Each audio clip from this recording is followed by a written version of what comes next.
Eh bien, bonjour, et oui, le premier Free Talk après la reprise du boulot. J'ai repris le boulot cette semaine. C'est trop court, 3 semaines. 4 semaines, ça aurait été mieux. Mais bon, 3 semaines. Donc j'ai repris le boulot mardi. Bon, évidemment, c'est des semaines qui sont plutôt calmes, hein. On est en plein milieu du mois de juillet. On n'a pas grand monde en librairie. Et surtout, il n'y a pas grand chose en sortie euh, d'alléchant. Du coup, moi, je me suis pas mal reporté sur soit des vieilleries cause des rubriques de G, soit de la VO. Mais il y a quand même un petit peu de VF, on va en parler aujourd'hui, mais on va aussi parler de ce qui a fait parler cette semaine en amont de ce qui sera sans doute beaucoup plus développé pendant la San Diego Comic Con qui approche là grandement aux États-Unis, à savoir l'événement. C'est pas un event en fait, c'est une nouvelle ligne éditoriale chez DC Comics aux États-Unis qui va s'appeler All In. All In, ça fait un peu catégorie sur certains sites un peu particuliers, parce que ça veut dire on met tout dedans. Voilà, j'ai vu ce film.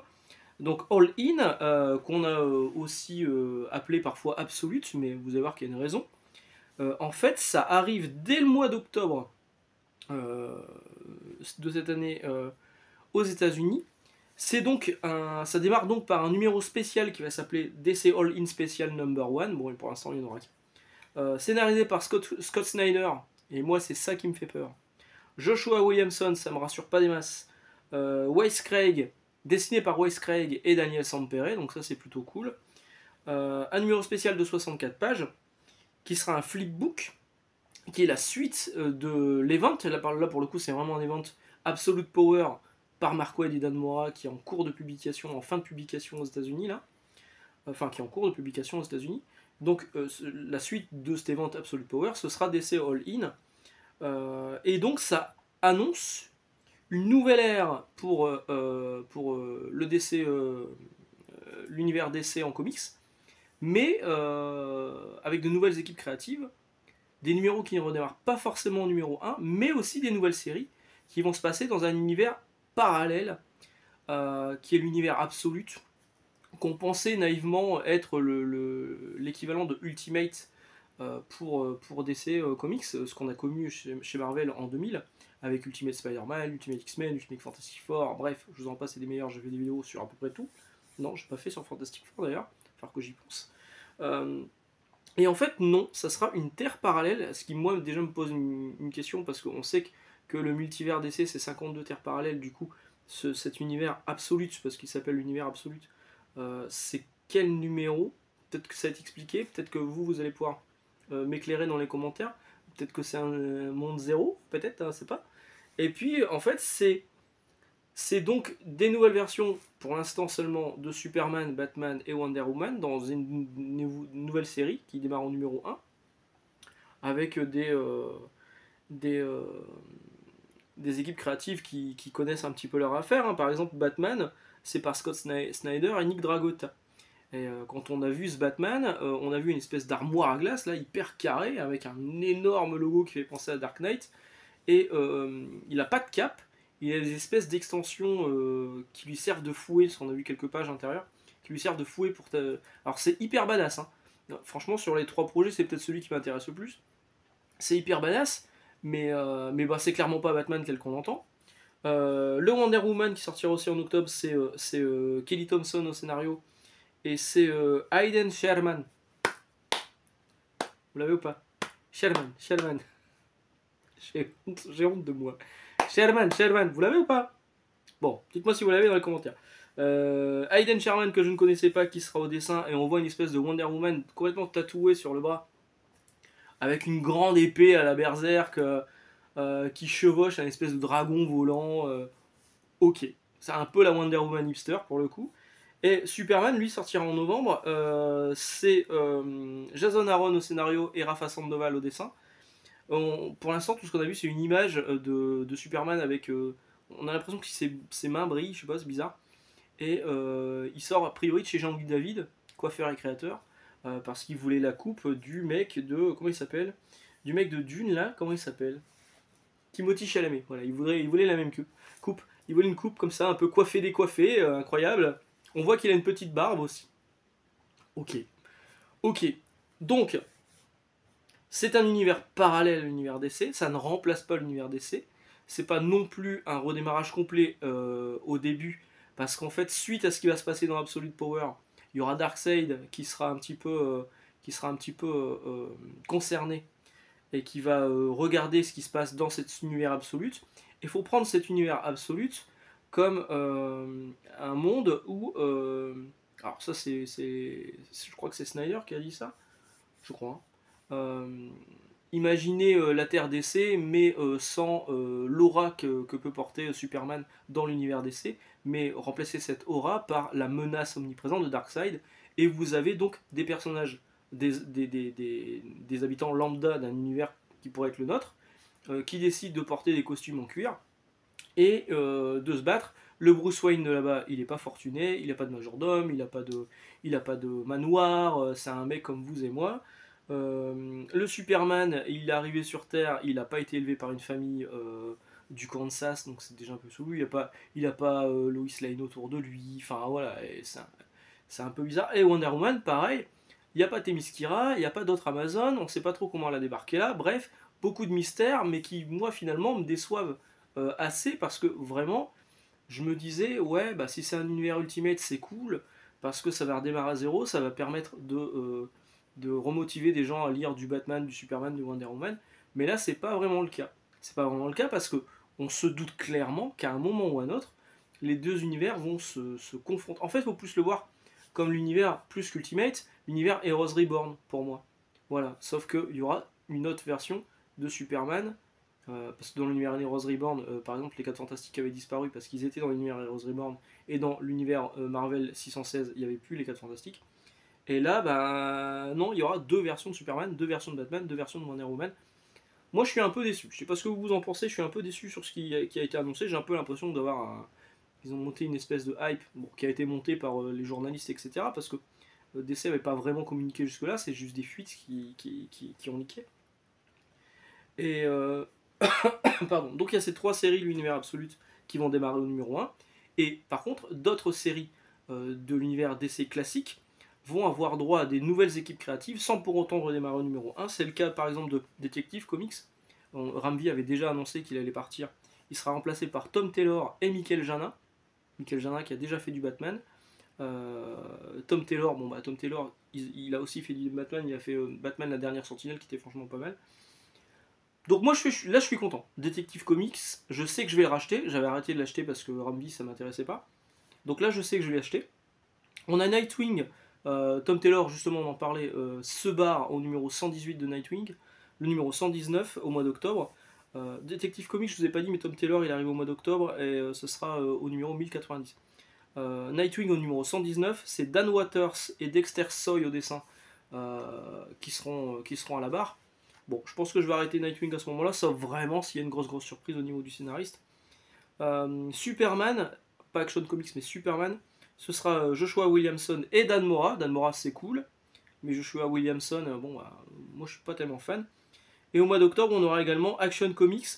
Il y aura 3 numéros sur le même mois, il y en aura 4 numéros, pardon, 1070, 1011, 1012, 1073, par Mark Waid, et ça c'est cool, et Clayton Henry. Clayton Henry c'est cool aussi parce que ça peut lui donner un petit coup de projecteur. Moi c'est un artiste que j'aime bien, mais qui est pas non plus qui vend pas vraiment sur son nom, quoi. C'est pas Jim Lee, c'est pas Mark Silvestri, voilà, c'est Clayton Henry, quoi. Mais moi j'aime bien.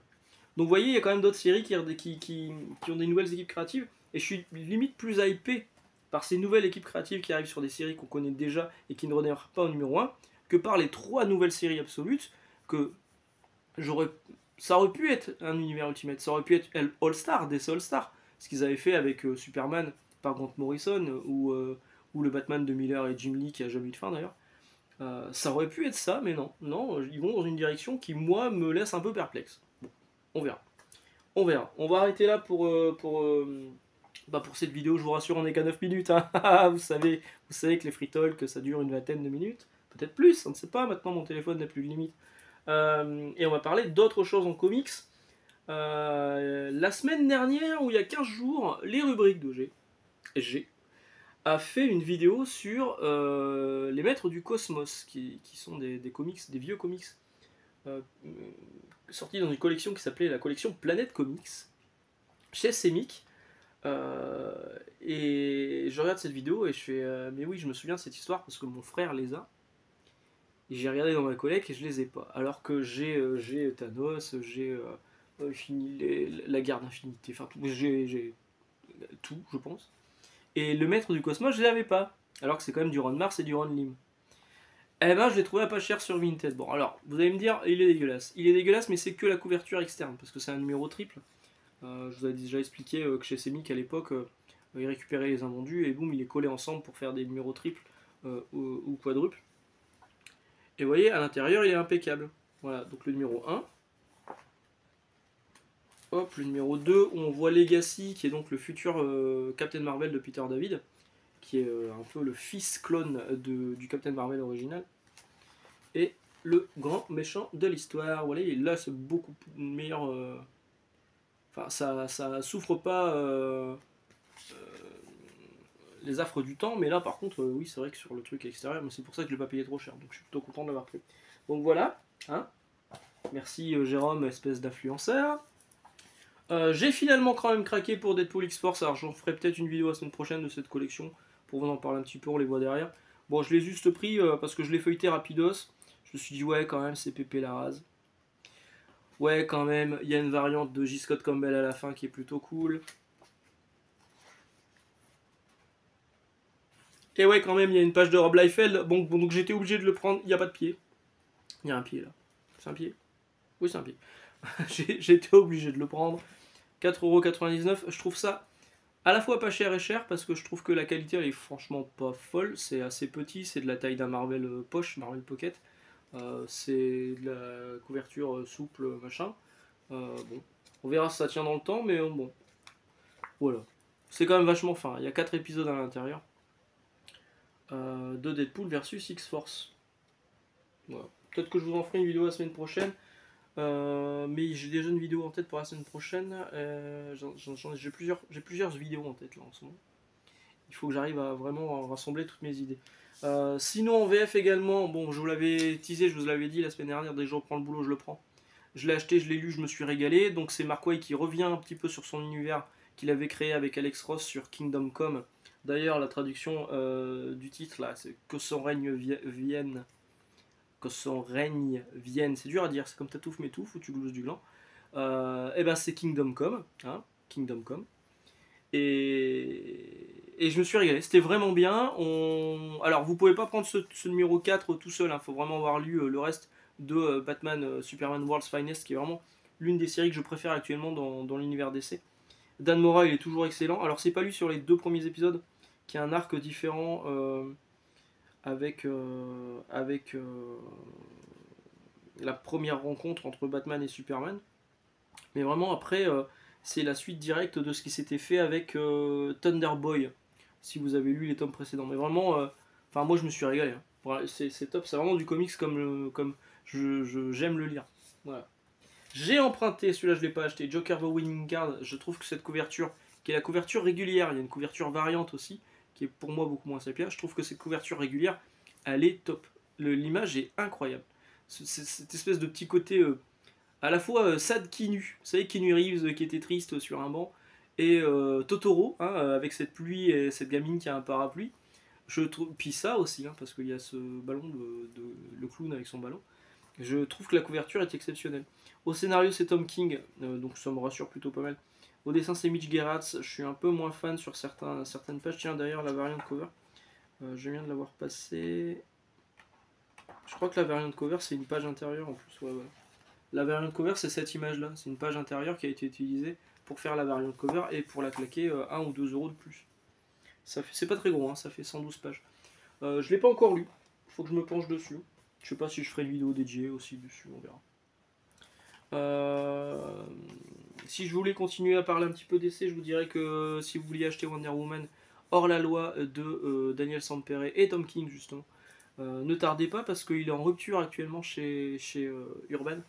Bon, en attente de réimpression évidemment qu'ils vont pas nous laisser comme ça, c'est pas Panini. Vraiment c'est un très bon récit et qui fonctionne parce qu'il est en rupture. Je sais pas quel était le tirage initial, mais là c'est en rupture. En rupture également, mais chez Marvel cette fois, Les AVX, Avengers vs X-Men en version Marvel Poche, le tome 1 et le tome 2 sont en rupture. Bon, pareil, là, je pense que pour le coup, Panini va pas trop faire le con et va rééditer rapidement ces trucs-là parce que la collection Marvel Poche, elle fonctionne plutôt bien. Euh, donc ils vont pas nous faire le coup comme là avec le Miller World. Regardez la vidéo de 10h47. Je comptais faire une vidéo à peu près sur le même délire pour vous expliquer un petit peu ce qu'il faut lire avant Big Game, etc. Ce qui est dispo, ce qui est pas dispo, mais ils l'ont fait très bien. Donc allez voir la vidéo de 10h47 de vendredi dernier sur le Millarverse, le Miller World, et vous verrez que Panini sort Big Game, qu'il y a des indispensables à lire avant Big Game. Vous pouvez pas prendre le récit tel quel si vous voulez tout comprendre, et que tous ces indispensables, pour la plupart, pas tous du coup, mais quasiment tous, sont épuisés depuis longtemps et pas réédités par Panini. C'est débile. C'est débile. Wanted, c'était la base, il fallait le ressortir, ils l'ont pas ressorti. Alors peut-être qu'ils attendent de voir ce qui se passe aux États-Unis avec Dark Horse, qui a priori va sortir des omnibus de l'univers Miller World. Alors, on a déjà eu un omnibus de Kick-Ass par exemple, avec les épisodes de Robita Junior et de Miller. Mais ce que veut faire Dark Horse, c'est réunir plusieurs mini-séries dans des gros omnibus. Donc vous auriez par exemple du MPH, du Prodigy, du Huck réunis dans un gros omnibus. Bon, il y en aura sans doute plusieurs parce que Mark Millar est quand même plutôt productif. À voir, peut-être Panini attend ça. Mais c'est con. Je veux dire, Big Game là est sorti. Clairement, moi si je veux en faire un coup de cœur au boulot, je peux même pas le conseiller là dans l'état parce que si c'est un nouveau lecteur qui a jamais lu et qui veut absolument lire ça, bah non, il aura pas les clés de compréhension pour comprendre tout ce qui se passe dans le récit Big Game, pour comprendre l'importance de récit Big Game dans l'univers de Millar. Et, du coup là c'est posé en facing, en nouveauté, mais les seuls qui vont l'acheter, c'est les gens qui lisent du Millar depuis 10-15 ans quoi. C'est con. C'est con. Mais bon, c'est con, c'est pas ni finalement, c'est un peu pareil. En VO, qu'est-ce qui est sorti cette semaine? Alors, c'était déjà sorti il y a un petit moment, mais en Kickstarter. Là, c'est maintenant disponible dans les comic shops. Witchblade, le nouveau numéro 1, cette couverture magnifique de Marc Silvestri, j'aime beaucoup, beaucoup. Je ne l'ai pas encore lu, mais je compte vous faire une vidéo comparative entre ce numéro 1 de Witchblade, parce que c'est un reboot, et le numéro 1 original avec Michael Turner, le regretté au dessin. Là, on a le droit à du. Comment elle s'appelle? Comment t'appelles-tu? Je ne sais plus. Marguerite Bennett, voilà. Marguerite Bennett au scénario. Et au dessin, c'est Giuseppe Cafaro, que je connaissais pas. Et bon, c'est moins beau que du Turner, hein, c'est sûr. C'est moins beau que du Turner. Et comme c'est un reboot, je voudrais sans doute faire une vidéo comparative pour voir les grosses différences. Parce que, grosso merdo, la ligne directrice des deux est identique. Bon, on en reparlera sans doute la semaine prochaine. Là, je vais lire le numéro en VO et je vais lire, je sais pas par lequel je commence d'ailleurs. Et je vais lire le Witchblade que j'ai également. Ultimate X-Men Pichou Moko, mon dieu, quel génie, je suis tellement content qu'elle continue sa série, tout comme Spider-Boy. Oui, mais on va vite les expédier parce que c'est vraiment de très mauvaises séries pour moi. Enfin, Ultimate X-Men, c'est Pichou Moko qui a pas compris les X-Men. Et Spider-Boy, c'est Don Slott en roue libre. Je dois avoir trop de pognon hein, pour claquer du pognon et des trucs aussi nuls. Non, c'est juste du complétisme maladif. Ouais. Je pense que je serais un bon sujet de psycho. J'allais sortir une vacherie, mais je vais me retenir. Alors, hop, Ultimate numéro 2 qui est sorti. A priori, il est très bien ce numéro, je ne l'ai pas encore lu, faut que je le lise. Spectaculaire Spider-Man numéro 5, excellente série, toujours cette couverture, elle est très très jolie. Et je vais vous montrer un intérieur qui ne spoil pas, je vous rassure. Voilà. Umberto Ramos en très grande forme, je suis très très fan, c'est très très joli et je pense que je vais vite le lire celui-là. J'ai également pris ceci qui était disponible, c'est du gratos, hein, c'est écrit free, c'est gratos, chez Astro City du coup, où c'est pas mal de pages preview de tout ce qui se fait sur la relance des X-Men, les différentes séries X-Men actuelles. Je sais pas si je vous ferai pas une vidéo, une courte vidéo pour vous parler un petit peu de ça. Il y a Phoenix à l'intérieur, il y a une canne X-Men, X-Men tout court, Exceptional X-Men, Wolverine, voilà, à voir. Je vais lire la preview, on verra bien. Voilà. C'est tout pour le comic cette semaine, vous allez me dire c'est déjà pas mal, il y avait pas mal de trucs, mais pour moi surtout, ce qui a marqué ma semaine au niveau de la lecture en bande dessinée en général, c'est la sortie, enfin, après un, lancement loupé d'un Kickstarter chez un autre éditeur qui s'était avéré ne pas avoir les droits, mais donc j'avais participé au Kickstarter, ils ont finalement remboursé. En plus de ça, ça revenait plus cher. C'est des formats plus petits, c'était bref, on parle de Venus Wars qui est enfin sorti chez Naban. Alors le seul truc que j'aime pas trop, c'est ce gros logo Naban là, qui est pas très joli et ça fait un gros carré noir là-haut là. Mais sinon c'est un énorme volume de plus de 500 pages pour 25 balles, avec Venus Wars, l'intégralité de la partie Ishtar. Venus Wars, ça se passe sur Vénus, comme son titre l'indique, il y a une guerre, évidemment. Il y a une météorite qui est tombée sur Vénus et qui a rendu l'atmosphère respirable. Il y a eu des colons qui se sont installés à Ishtar et Aphrodia, j'espère que je dis pas de bêtises. Et donc on va suivre les aventures de ce personnage qui est ici, Hiro, je crois que c'est Hiro. Je suis seulement en train de le relire, hein, et moi jusque là je les avais lus en japonais. Et donc, on va suivre les aventures de ce personnage sur Ishtar, sur la partie Ishtar, qui était dans les 2 premiers tomes sur 4 japonais. Donc en fait, la série elle est sur 4 tomes au Japon, mais les 2 premiers tomes c'est la partie Ishtar, et, ou Aphrodia, bref, peut-être que je dis une connerie. Et les 2 suivants c'est les adversaires. C'est vu par l'autre partie. Du coup c'est plutôt intéressant, c'est vraiment joli parce que c'est du Yoshikazu Yasuhiko, alors c'est vintage. C'est vintage, soit on adhère, soit on n'adhère pas. En tout cas, moi j'adhère et je trouve ça vraiment très très cool.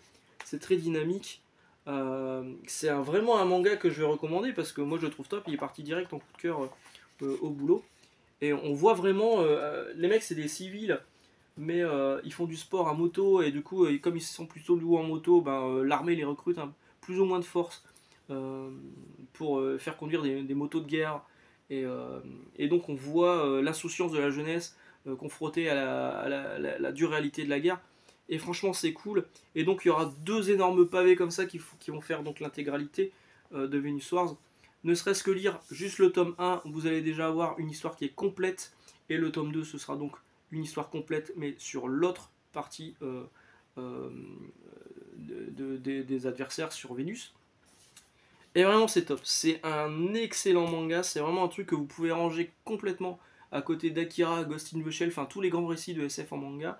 Euh, le dessinateur c'est Yoshikazu Yasuhiko et pas Yoshizaru comme a dit Dupuis Vega qui va ressortir les Gundam de Yoshikazu Yasuhiko.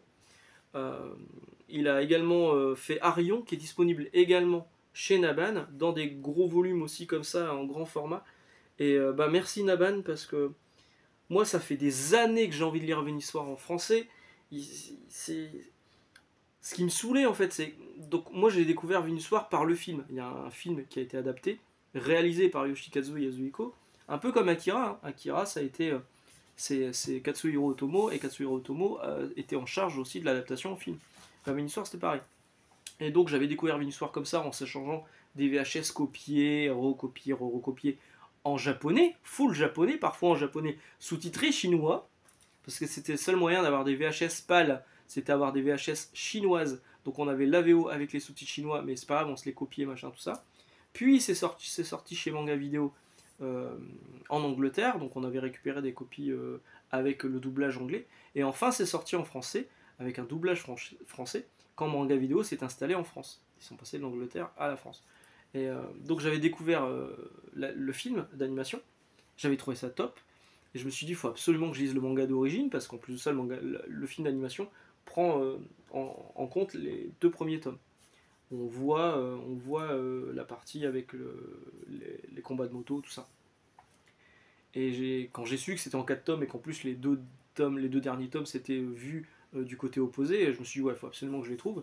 J'avais vu qu'il y avait une version italienne qui existait, j'avais vu qu'il y avait une version anglaise euh, à l'époque où on faisait des mangas style comics, donc c'était taille comics, avec des chapitres de 20 pages, donc ça revenait très très cher. Et c'était sorti en anglais, et je me suis dit, un de ces 4, Glénat, parce qu'à l'époque on n'avait quand même pas beaucoup d'éditeurs de manga en France, on parle des années 90, hein.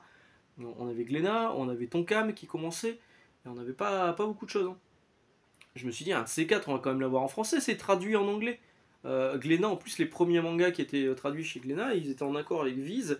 Ils récupéraient les fichiers américains et faisaient de la traduction à partir des textes anglais, quoi.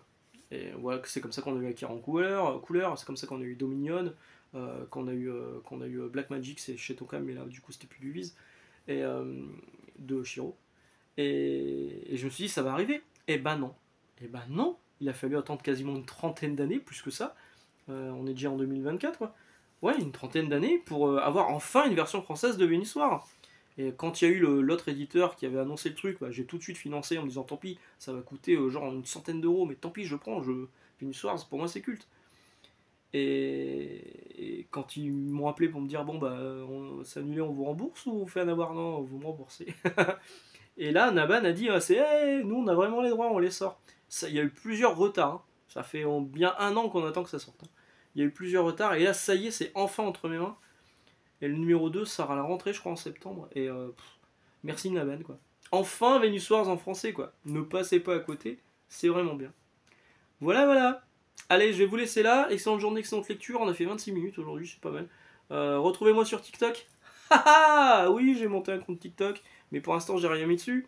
Je me suis dit, bon, je vais quand même essayer d'installer l'application TikTok. Déjà, le premier truc, c'est que TikTok me dit, hey, tu veux pas relier ton compte Instagram et YouTube? Je fais, bah ouais, pourquoi pas. Eh bah vas-y, file-nous toutes les clés, et on se permettra de récupérer toutes les informations que tu peux mettre dessus. Je fais, tu te fous de ma gueule, gouvernement chinois, tu crois que je t'ai pas vu? Bah si. Donc je l'ai pas fait. Je l'ai pas fait, donc là j'ai juste un compte TikTok qui pour l'instant sert pas à grand chose, et je m'étais dit, euh, est-ce que je ferais pas que du manga sur TikTok et que du comics sur YouTube? J'en sais rien en fait. Voilà, j'en sais rien.